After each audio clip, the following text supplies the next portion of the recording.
Take two. At sa pagbabalik niya, Madam. madayo.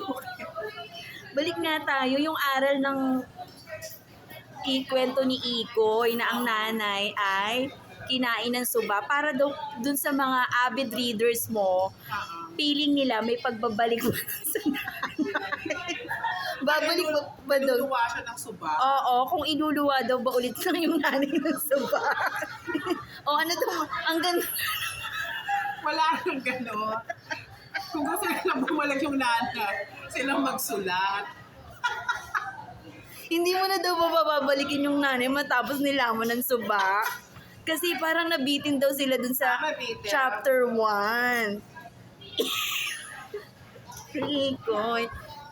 Alam mo yung paglalarawan mo kay Ikoy, very much 80s, 90s na kabataan, no? Na may pagmamahal, yung aral, hindi nakakalimutan. Pero kasi ang kumintal talaga sa isipan ng mga readers mo, yung nanay, baka daw pwede mong pabalikin.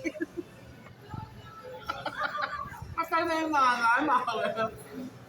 Yung nanay, baka pwede mo... Siya ang nanay. Kasi di ba pangkaraniwan sa mga Pilipino na pinapatay yung bida tapos bubuhayin? Bakit daw kakaiba yung matapos nilamon ng suba, hindi bumalik yung nanay? Kasi kwento siya ng sakripisyo.